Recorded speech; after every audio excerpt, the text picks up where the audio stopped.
When we were together last year,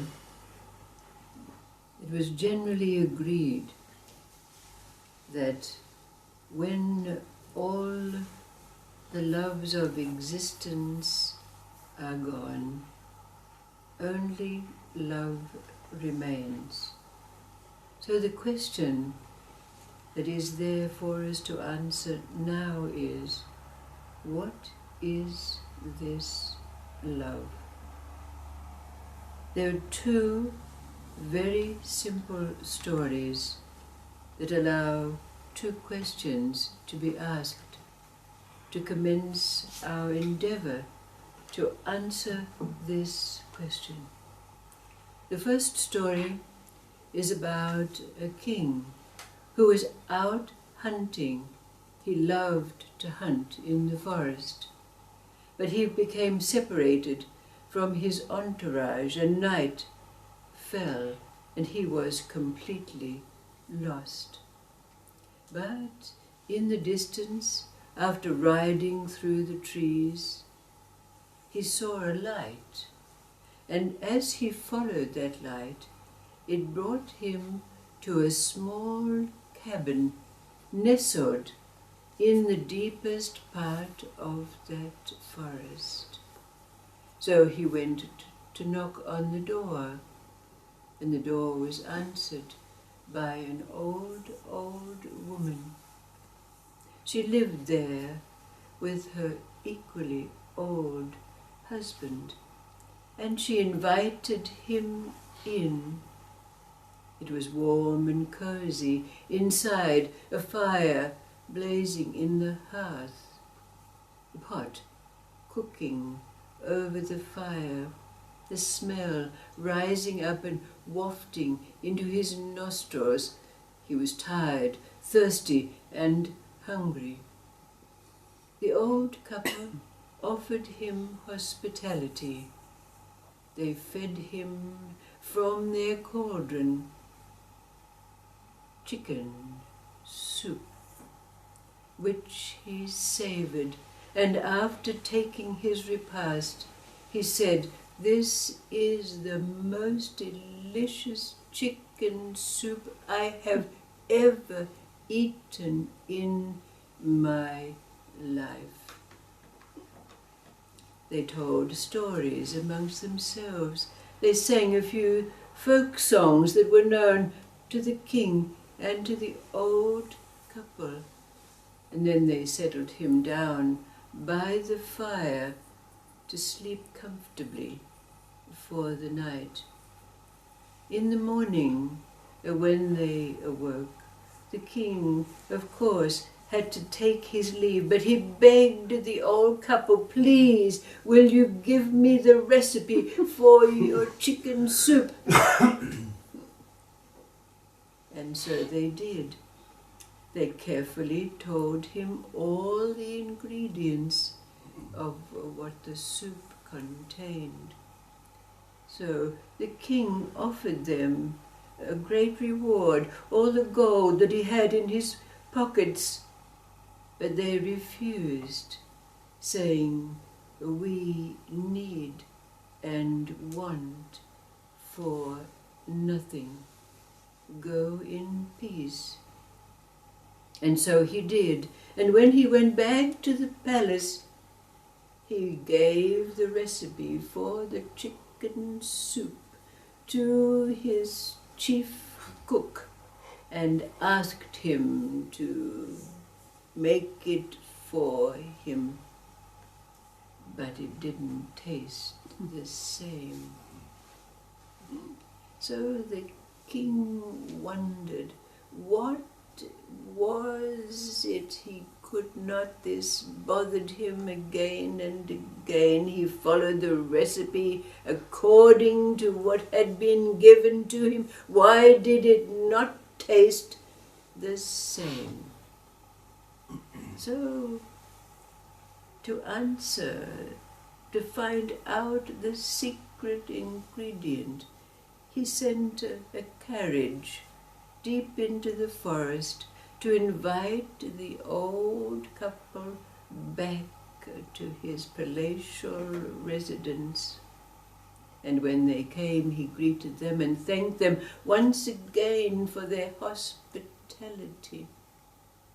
And then he asked, "Please, please, won't you tell me what is the secret ingredient that you had in your chicken soup? Because I had my cooks make it for me and it doesn't taste the same." And so the old couple looked at one another, and then they turned to the king and they said, "We have no secret ingredient that was not told to you, but it can be said that what it was that made it taste so wonderful to you was..." How will you complete this story? What was it that the old couple said to the king in answer to his question? The second story is a story of a Chinese man. He was very pious. He followed the tenets of the religion, faith of the day. He celebrated on the festival days. But he was not a filial son. He was not a good son to his widowed mother, because he was ashamed of her. She shuffled around in her store sandals that were often worn on the wrong feet, and she wore a simple hand-woven hemp shift every day. She was wrinkled and bent, and she was an example to him of what he would become. So he resented her. He was ashamed of her. When visitors came, he sent her off to her room so that she could not be seen. He did not treat her very kindly. But it was said and known to him that in a far-off place there was a temple in which stood a glorious statue of the goddess of mercy, Kuan Yin. So he decided that he would make a pilgrimage to this temple to receive the blessings that were said to emanate from this glorious statue. So leaving his old mother behind, he set off to make the journey. When he arrived there and entered the temple, to his very great disappointment, all he saw was an old statue, grimy and worn with the hands of many people who had come, grey and drab. Dashed were his expectations of a great and glorious statue representing this great goddess. Sorely disappointed, he was about to take his leave when he met an old woman. And he complained to her, I came here expecting that there would be a glorious icon of the great goddess of mercy, and I have only found a worn and grimy statue.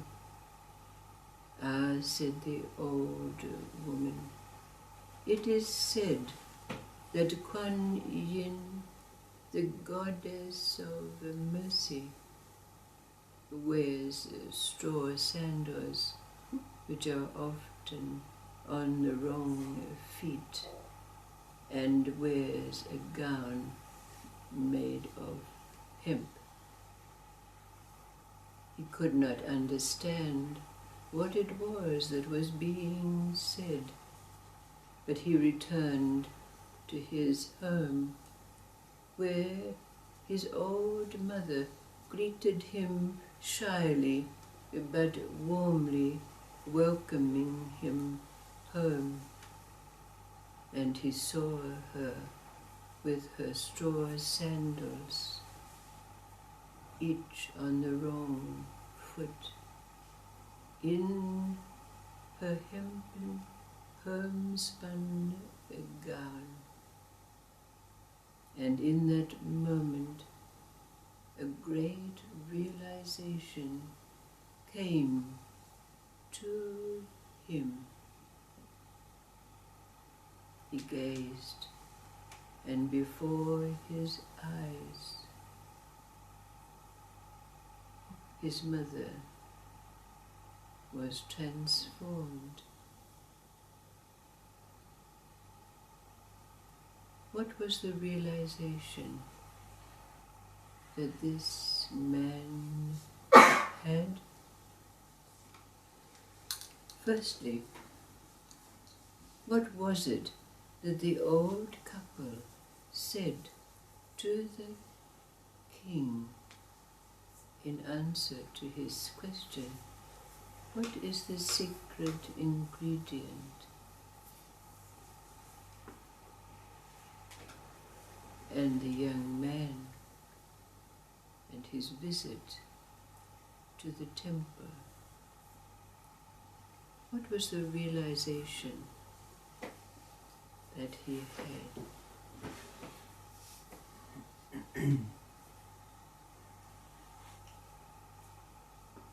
He put these ingredients in the pot that will be what is cooked up, so to speak, in these few short days that we're together, in an endeavor to answer the question, to learn, to experience what it is that remains when the loves of existence have been played out, along with the words that come with those experiences of that love, compassion, pity,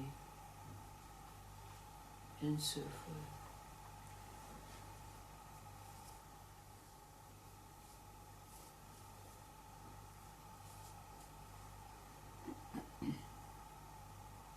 Put these ingredients in the pot of your heart.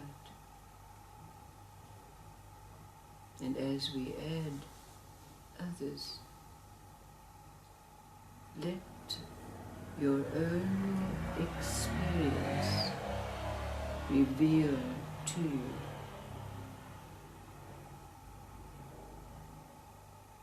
the answers to all the questions we might ask.